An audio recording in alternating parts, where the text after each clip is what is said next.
Olá, colegas, telespectadores, interessados pela saúde, especialmente médicos. Esse é o Estar Médico, o programa que une todos aqueles que têm interesse pela saúde e que sempre querem ouvir pessoas brilhantes da área que sempre têm a nos ensinar. Como cada vez eu venho aqui aprender um pouco, agora eu vou aprender com jovens. A gente tem na nossa mesa Dr. William Adami, que eu conheci mais jovem do que vocês podem imaginar. Ele não era nem médico formado, eu já estava no sindicato médico. E aí tinha um gurizinho ali que hoje se transformou numa referência da área, um investidor, um indivíduo extremamente importante. E o doutor Gustavo Hirsch, também muito jovem, hoje talvez tenha que somar a idade dos dois para chegar na minha, mas eu fico muito feliz porque são certamente jovens que vão mudar o mundo, vão mudar a medicina, por serem justamente mentes brilhantes e por serem investidores. Então eu sempre começo dessa forma. Se apresentem, porque eu lhes conheço, mas quem está nos assistindo está muito curioso para saber quem são essas duas caras novas e o que tem para trazer para nós. Doutor Gustavo. Perfeito. Muito obrigado, doutor Marcelo, pelo convite. É um prazer enorme estar aqui. Me chamo Gustavo Hirsch, sou natural de Horizontina, interior do interior. Me formei na UPF em Passo Fundo e desde que me formei segui uma carreira não só assistencial, mas especialmente voltada à gestão, tanto trabalhando em planos de saúde e hoje empreendendo na área de educação médica. Prazer enorme estar aqui para ter essa conversa hoje. Impressionante. Dr. William Adami. Obrigado, Marcelo, pelo convite. Colega e amigo aí de longa data. Agradeço as palavras de apresentação. Me chamo William Adami, sou médico, fiz acupuntura de especialidade. Eu mantenho ainda assistência no consultório. E, além da assistência, eu tenho uma caminhada empreendedora que começou já há mais de uma década, voltada especialmente para a educação e, mais recentemente, para a pesquisa em saúde também. Eu acho uma coisa muito interessante, porque eu sou de uma época da profissão onde os médicos eram formados para ser profissionais liberais e, portanto, para ser, essencialmente, investidores do seu próprio negócio, do seu próprio canto, do seu próprio consultório. E a medicina progressivamente foi evoluindo para o médico empregado. E ela está hoje no momento onde o médico não é nem empreendedor e nem empregado. Ele é um indivíduo que trabalha muitas vezes sem qualquer vínculo, muitas vezes por um telefonema e um cumprimento de carga horária na esperança de que irá receber. E, portanto, o futuro da medicina ele foi passando por diversas fases. E os médicos empreendedores acabaram retornando numa posição literalmente de mentes brilhantes capazes de conseguir fazer fora da curva da própria faculdade de medicina para tentar investir em outras áreas. Como é que isso tocou a vocês dois? Como é que vocês chegaram nisso? Perfeito. Acho que ao longo da nossa formação médica, nós somos altamente capacitados em diversas capacidades intelectuais. E a gente, por alguns anos, deixou de exercer isso para olhar fora da medicina, né? E hoje, cada vez mais, se tem um olhar fora da medicina justamente para as questões empreendedoras. No meu caso, isso me tocou muito em função de uma história do meu avô. Perdi meu avô por uma falha assistencial e, entendendo isso, descobri que era um problema sistêmico e não individual. E, por isso, decidi empreender na área de educação para ajudar a combater isso, né? A melhorar a assistência que a gente presta de modo geral para mais pacientes do que eventualmente a gente consegue fazer em um por vez, né? Mas eu acredito que empreender na saúde, empreender na medicina é algo que o médico é extremamente apto para fazer e cada vez mais a gente precisa ser treinado para isso. Para quem não conhece o seu trabalho, o que o senhor faz da educação? Perfeito. Hoje eu lidero uma empresa de educação que tem duas marcas, uma focada em autismo e outra focada em medicina do estilo de vida, que é muito atrelada à mudança de hábitos. Como a gente prescreve mudança de hábitos para uma vida mais saudável para o paciente.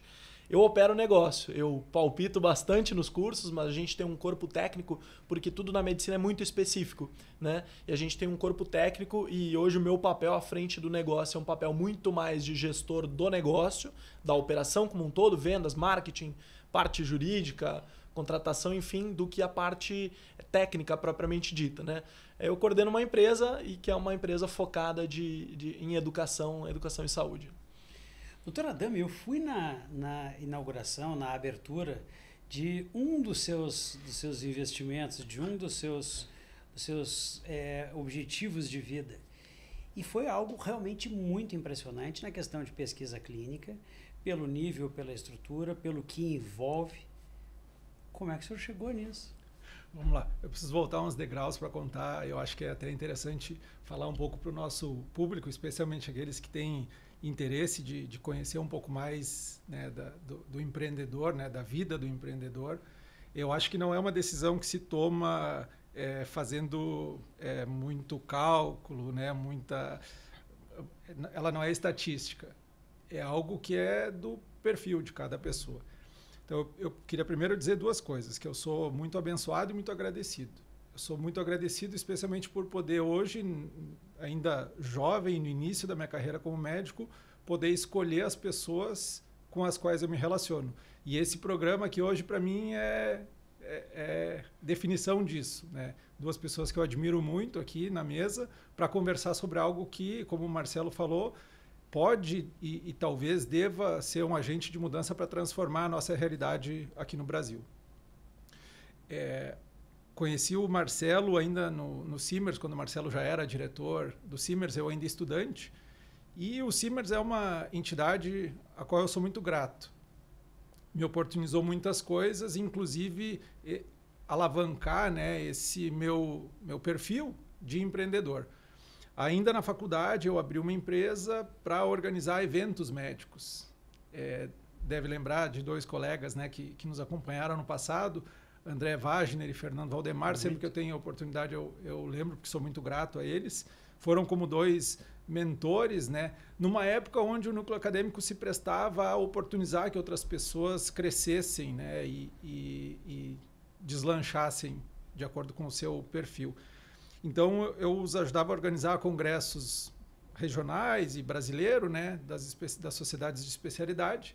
Então, certa feita, eu disse, agora eu quero estar do outro lado do balcão, e abri uma agência de eventos. Nesse mesmo ano, em 2015, eu recebi um convite, na época da Medicel, para abrir uma unidade local aqui no Rio Grande do Sul. Aí o Marcelo deve lembrar bem, eu o convidei para que fosse um dos nossos professores. E, na época, o curso sempre tinha 5, 10, 15 alunos por ano. Num curso extensivo, a gente colocou 63 na sala de aula. Foi algo muito, muito legal. Em paralelo a isso, eu me tornei sócio, e aí acho que conversei um pouco na época com o Gustavo, também da Academia Médica, que era um canal de conteúdo para médicos. Lá a gente começou a desenvolver, a partir de 2016, 2017, alguns cursos também, planejamento de consultório, finanças, marketing para médicos, ventilação mecânica, cursos tanto técnicos, né, voltados para assistência, quanto aqueles que complementassem a formação médica. O nosso denominador é o que a faculdade esqueceu de te contar. E, na época, o núcleo acadêmico e o Simers também tinha esse viés de ser uma formação complementar para o estudante de medicina. E depois, então, eu acabei organizando um congresso sozinho, foi o Congresso Gaúcho de Clínica Médica em 2018. E aí, nessa época, eu recebi um convite para trabalhar no Hospital Moinhos de Vento. E eu fiquei 4 anos lá como responsável pela educação, especialmente educação digital. E tinha uma equipe onde a gente produzia todos os cursos que o Hospital Moinhos de Vento entregava junto ao PROAD SUS, programa junto do Ministério da Saúde. E nos últimos 2 anos eu era responsável também pelo portfólio dos projetos de educação lá. Inclusive, lembro de ter encontrado o Hirt, à época, no final da faculdade, fazendo um estágio com a Gisele, hoje superintendente médica assistencial da Santa Casa, uma grande amiga também. Lá no Moinhos de Vento, conheci um outro colega, Dr. Paulo Pitres, também conhecido de muitos, que desejava empreender. Então, ele vinha de uma carreira, né, na pesquisa clínica já de talvez 2 décadas, e ele encontrou lá um médico empreendedor, e aí, então, desenhamos junto um negócio, e hoje temos, então, um instituto que faz pesquisa, educação e inovação, ou novos negócios em saúde, e o carro-chefe hoje do instituto, que faz a gestão do Centro de Pesquisa Clínica do Hospital Ernesto Dornelles, é a pesquisa clínica. Então, peço desculpas por ser uma história longa, mas eu tentei resumir minha vida aí. Mas eu escuto e eu fico encantado. Eu quero dizer para quem está nos assistindo, Porque nenhum de vocês dois precisa, mas eu, por exemplo, sou um indivíduo que me beneficiaria de fazer um regime. E o ato mais difícil do regime é a decisão, quer dizer, quando tu toma a ideia de, olha, eu vou realmente fazer. Eu sempre empurro a decisão para o amanhã. Amanhã é sempre um excelente dia para começar e eu sempre vou empurrando e eu não faço. Fazer um investimento é a mesma questão. Então eu olho, por exemplo, oportunidades que possam eventualmente já ter me aparecido nesse sentido. Eu sempre acho que eu gosto, para quem não sabe, eu gosto muito de dar aula, é algo que eu faço com muito prazer. Minhas aulas são muito produzidas de um jeito amador, mas muito produzidas. Qualquer slide meu tem horas, às vezes, de preparo. Se eu bati meu recorde para fazer um único slide, eu fiquei 5 horas em cima dele. E ninguém vai acreditar, mas eu fiquei. E eu já pensei várias vezes, poxa, eu vou de repente abrir um curso para dar aulas de gineco. E eu nunca tive a força de fazer o passo inicial. E aí vai a pergunta. Como é que a gente dá o passo inicial? Como é que a gente começa o regime? Qual é o momento que tu decide que, olha, em vez de eu fazer esse plantão que me ofereceram, ou em vez de eu pegar esse emprego, ou então ter aquele turno de consultório que vai ser tranquilo, como é que eu vou fazer o passo inicial? Pô, essa é uma pergunta extremamente difícil, doutor, mas eu diria que o passo inicial ele está muito atrelado a exatamente esse ponto que tu falou, sobre ficar tantas horas em cima de um slide. Eu acho que ele passa muito por uma paixão naquilo que é feito. Né? É gostar profundamente daquele problema que tu quer resolver. Um fato importante, eu acho, de destacar é que muitas vezes a gente romantiza demais empreendedorismo. E não é fácil, porque apesar da paixão ser esse gatilho, todo o resto não tem muita relação com a paixão. Tocar um negócio não é uma coisa simples. A gente sabe disso vendo os consultórios, né? O que a gente gosta é de cuidar de gente, né? A gente gosta de atender paciente. Todo o resto, ele não é exatamente algo que a gente sente um prazer de fazer. Então, associar essa paixão por um problema, entender que existe aquela necessidade ou que a gente consegue desempenhar muito bem aquela tarefa é um ponto. E o outro ponto é entender tudo que isso acarreta, de um ponto de vista de dedicação, comprometimento, enfim. E não é uma jornada fácil. Não é uma jornada de cinema ou de filme, onde a gente imagina, vou abrir um negócio e vou ficar milionário, né? É muito mais árdua essa jornada, mas ela é extremamente satisfatória, assim, para quem tem esse gatilho e quer encarar. É uma jornada muito satisfatória e eu colocaria o primeiro passo como paixão, entender o que isso acarreta em termos de dedicação de tempo, né? Especialmente para as outras áreas, e aí buscar se capacitar para conseguir fazer de forma mais efetiva, né? Sem ser romantizado. Doutor Adami, preciso ouvir o seu lado sobre isso. Eu acho que depois do programa a gente vai discutir quem vai levar o passe do Marcelo. Então, eu acho que a figura, né, a persona do Marcelo Matias é absolutamente brilhante. Ele, além de ser muito leal, é muito humilde. Ele não joga confetes para cima, né? Mas é professor homenageado da UBRA, eu acho que mais de 10 vezes. Paraninfo, não sei quantas. E eu acredito que para trabalhar com educação, talvez a premissa mais básica deveria ser educado. E não é o que a gente encontra hoje, né, via de regra.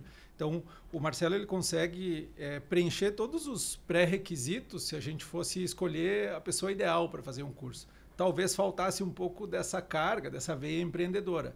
Mas acho que essa mesa oportuniza um pouco desse brainstorm. Né? E aí tem diversas formas de se tentar. Com o advento da internet, hoje em dia é muito fácil se desenhar um curso e se colocar à venda em diversas plataformas, como, por exemplo, o Hotmart. São centenas, talvez milhares de empreendedores que já faturaram 7, 8 dígitos vendendo cursos digitais de curta duração. Né? Acho que a gente teria que sentar, no primeiro momento, e desenhar qual é o produto. Né? Fazer, Gustavo sabe bem, um canvas, né? Desenhar lá um pouco do que seria esse projeto, do que seria esse negócio. Depois avaliar, como uma das questões importantes, se é necessário buscar algum parceiro ou se consegue tentar, como o Gustavo disse, de forma não romântica, né, fazer tudo de ponta a ponta. Mas o que eu sempre faço é tentar.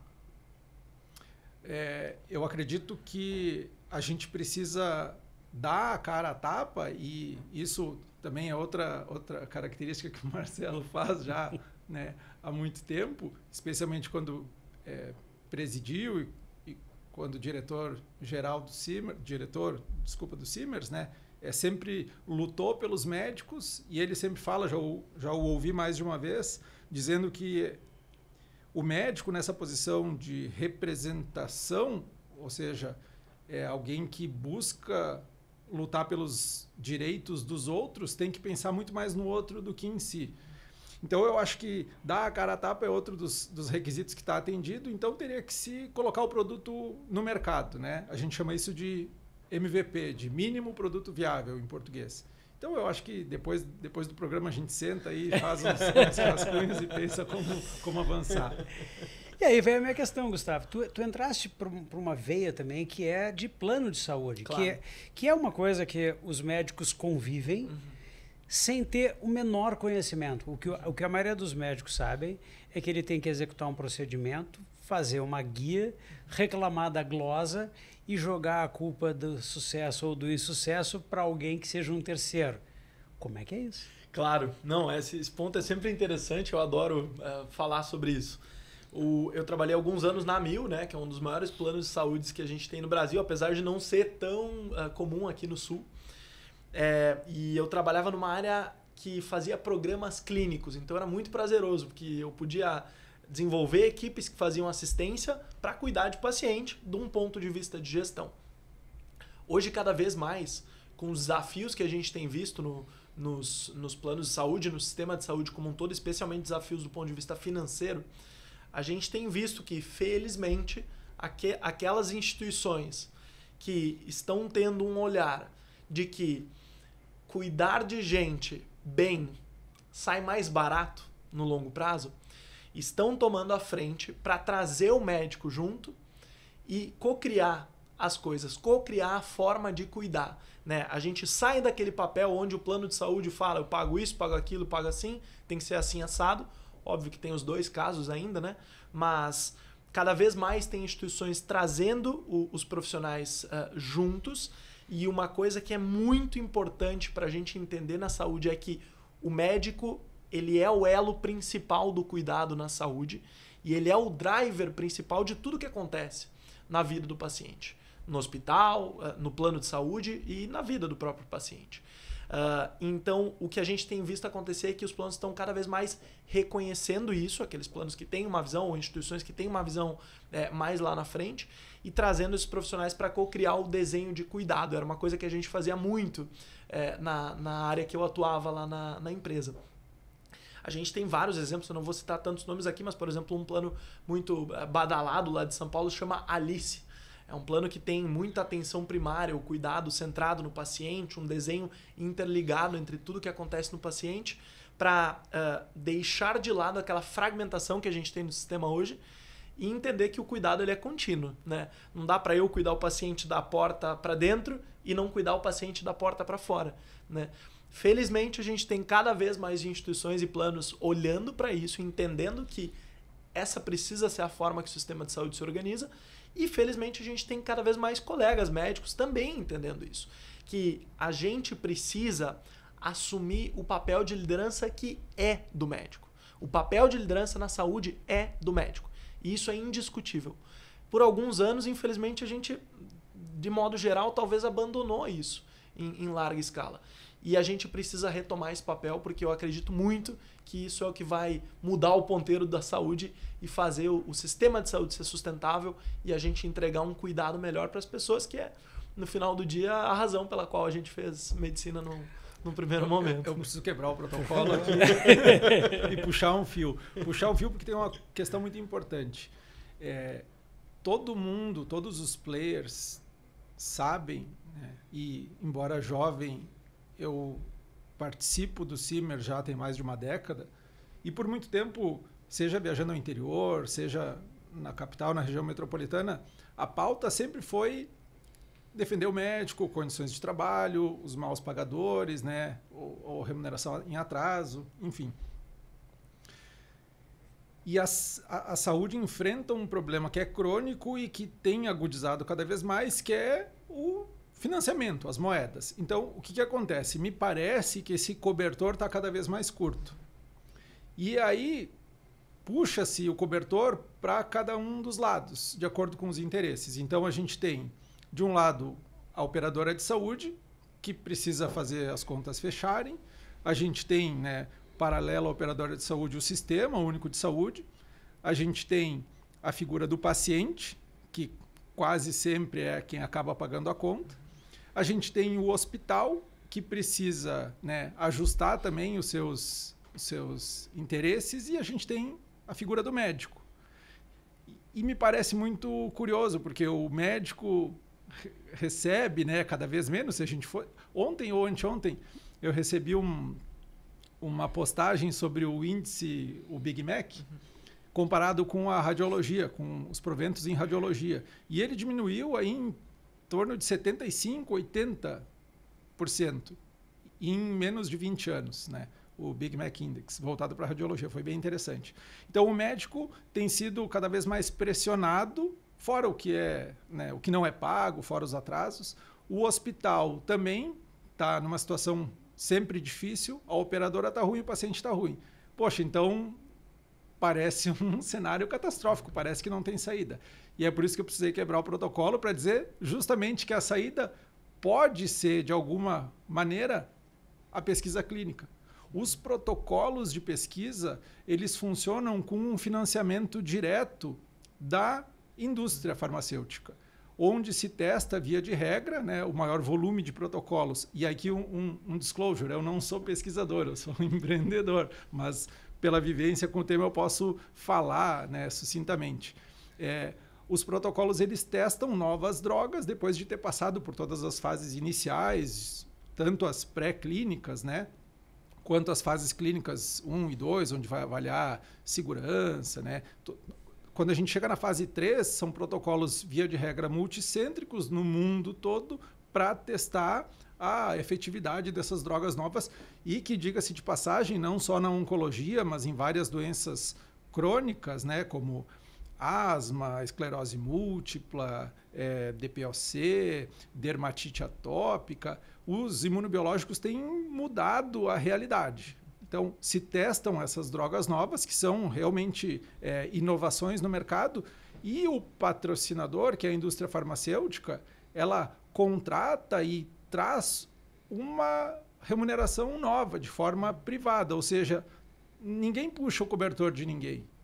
Então, enquanto o hospital, o operador, o paciente e o médico estão brigando pelo cobertor, existe uma outra via, que não é a solução de todos os problemas naturalmente, mas que pode ajudar tanto o médico que queira conhecer mais e eventualmente perceber uma outra fonte de receita, uma outra fonte de remuneração, mas pode ajudar o hospital a gerar receita, pode ajudar a operadora a desonerar os seus custos com os seus pacientes, desde que esse tema, esse assunto seja mais amplamente divulgado, e por isso eu precisei fazer esse disclosure.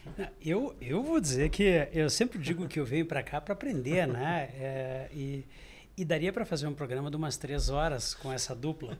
Mas a minha dúvida é a seguinte, o que nós temos visto, e vocês têm esse conhecimento com certeza, é a ampliação, no meu entender, falo aqui publicamente, sem qualquer medo de errar, exagerada e sem uma qualidade adequada do número de cursos de medicina. E mais do que isso, recentemente, e eu vou dizer que na minha época talvez ainda fosse mais difícil o acesso à faculdade, porque tinha, quando eu me formei, 80 faculdades no Brasil. Recentemente nós tínhamos 380. Hoje nós devemos estar beirando as 500 faculdades. Hoje, na minha época, tinha que fazer o vestibular, que era um vestibular completo, complexo, e que selecionava, pelo menos como regra, os mais aptos. Certamente vai haver questões individuais nisso. Hoje já tem faculdade no estado do Rio Grande do Sul que faz uma prova, uma redação online e em 15 minutos sai o resultado e já é selecionado. Como é que vocês veem esses colegas para enfrentar esse mercado, esses planos de saúde, essa questão toda de economicidade da saúde, para o futuro, como é que vocês enxergam a medicina jogada para o futuro. E para ajudar vocês, porque eu não vou botar só uma bola nas costas, aonde que o empreendedorismo vai salvar parte desses colegas? Porque eu tenho certeza que isso vai acontecer. Então, como é que vocês veem e qual é a perspectiva que o empreendedorismo faz para ajudá-los? Perfeito. Em primeiro lugar, acho que vale destacar que esse tipo de forma de seleção é um absurdo e uma grande responsabilidade, não só com o aluno que está entrando na faculdade, porque ele não foi avaliado e não necessariamente está pronto, né, para encarar essa formação, que ela é bastante árdua, né? Mas é uma baita de uma responsabilidade com a sociedade de modo geral, né? Porque a formação do médico ela impacta diretamente o cuidado que a gente entrega na saúde pública, especialmente, né? Do ponto de vista de como essas pessoas vão encarar essa formação, eu acho que nos processos mais tradicionais e rigorosos que a gente tem pelo formato dos processos, já escapa pessoas que não estão preparadas, né? A formação do médico ela demanda um investimento psicológico, de saúde mental muito importante. Não é fácil cuidar de gente, né? E a gente não avalia hoje isso, infelizmente. Então, quiçá fazer uma redação online, ter um resultado em poucos minutos, aparentemente sem concorrência alguma, né? Então, acho que vai ser muito difícil, não nem falando lá na ponta, mas simplesmente desses alunos conseguirem concluir a graduação, né? E do ponto de vista do empreendedorismo, acho que a gente volta para o tema central da formação extra, né? Assim, a gente tinha a formação da medicina é muito complexa, é muito completa mesmo, se a gente pensar a formação geral, né, do médico na faculdade, mas a gente está num momento da saúde, um momento do mundo, onde todo dia você tem coisas novas, né? A gente está falando aqui bastante de pesquisa e eu acho que é extremamente relevante. É inviável o médico ele ter conhecimento de tudo. Por isso, a gente precisa estruturar cada vez mais, e acho que aí está a grande oportunidade do empreendedor, estruturar o ensino além da faculdade, além da residência médica, além dos programas stricto sensu, de mestrado ou doutorado, que hoje ele não tem, de certa forma, estruturada, né? Em outras profissões, a gente vê uma estruturação muito grande de cursos de formação complementar, e na saúde a gente não tem tanto isso, especialmente na medicina, né? Então, acho que a grande oportunidade do empreendedor é entender que esse profissional cada vez vai sair menos preparado para prestar um cuidado de saúde, seja numa emergência, seja numa unidade básica de saúde, seja num consultório privado. E a gente precisa, como empreendedor, suprir essa demanda de mercado, de conhecimento, e não qualquer conhecimento, como o Adame muito bem mencionou antes, né? Para educar, você precisa ser educado. Eu adorei essa colocação. Por isso que é importante sempre verificar as credenciais, a formação dos profissionais com as quais você tá estudando, né? O conhecimento ele é amplo, mas a gente sabe o grande valor da curadoria de um conteúdo. Não é o acaso que tu fostes várias vezes homenageado, né? Então, a curadoria do conteúdo, o ensinar, o facilitar a aprendizagem é algo fundamental, e não só acesso ao conteúdo, né? Hoje, em época de inteligência artificial, ChatGPT, etc., o acesso ao conteúdo ele é muito simples, né? O que faz diferença é quem ensina de fato, né? Doutora Adame. A gente vive aí na sociedade cada vez mais fraudes, golpes, né? Esse cenário que tu descreveu parecia muito mais uma fraude, um golpe, do que realidade, né? Eu gostaria de acreditar que não fosse realidade.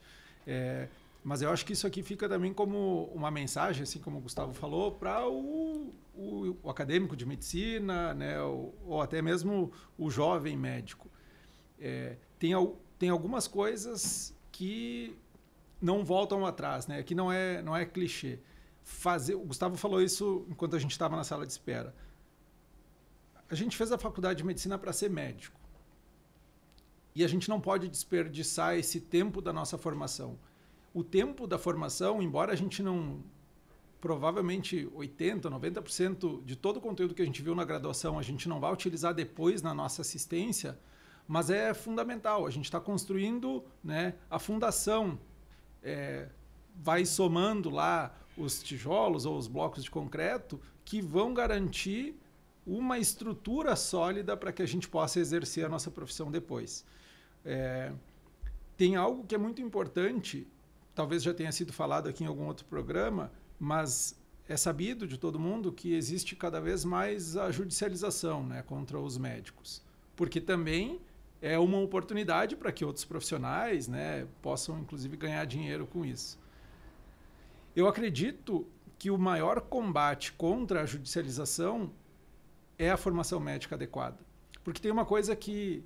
eu faço uma atividade, eu exerço uma atividade que é invasiva. Quando eu agulho os pacientes, não é incomum que fiquem em hematomas. Eu trato muito atleta, então a gente faz muito agulhamento de ponto muscular mesmo, e às vezes são vários músculos, e eventualmente ficam hematomas. E às vezes vários hematomas.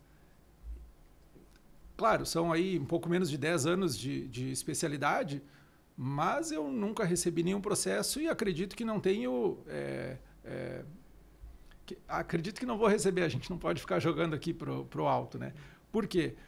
Porque eu atendo um paciente por vez, são 45 minutos de consulta, eu fico os 45 minutos com o mesmo paciente. E eu converso com o paciente, eu explico para o paciente que eventualmente isso pode acontecer. E muitas das vezes, no retorno do paciente, eles riem ainda, né? Ah, olha aqui, ó, o senhor me deixou uma tatuagem ainda, né? Mas se a gente não conversa com o paciente adequadamente e tem especialidades como a do Marcelo, né, obstetrícia, que são talvez das mais visadas aí por essa indústria do direito médico, se a gente não mantiver uma boa relação médico-paciente desde o início, a gente corre um risco futuro muito grande. E isso o livro não ensina. Talvez o professor ensine, né? Mas a gente consegue desenvolver essa boa relação médico-paciente se a gente tiver numa faculdade boa, como o Gustavo falou. Hoje, esses curadores da nossa formação, que seriam os nossos professores, a gente pode escolhê-los. Quando a gente vai escolher a nossa formação, a gente pode olhar quem são os professores, olhar quem são os preceptores no hospital, conversar com os colegas, conversar com os médicos mais jovens, e a gente pode sim escolher, né, o caminho que a gente quer fazer. Mas a nossa formação ela é basilar. E, claro, né, o conhecimento ele é cada vez mais amplo e as fontes são várias, e eu acredito que o médico ele nunca vai parar de estudar. Se a formação dele, ele eventualmente identificou que existem lacunas, que ele busque suprir essas lacunas com outras formações complementares. E aí, depois, talvez a gente possa fazer um outro programa para continuar essa conversa. Eu faço questão de fazer um comentário aqui.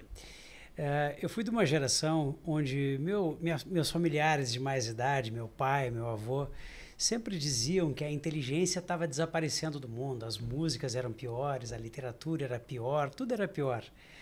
E eu sempre defendi o que a própria ciência sempre disse, que as gerações vão se tornando cada vez mais inteligentes. Acho que hoje nós tivemos uma prova absoluta disso.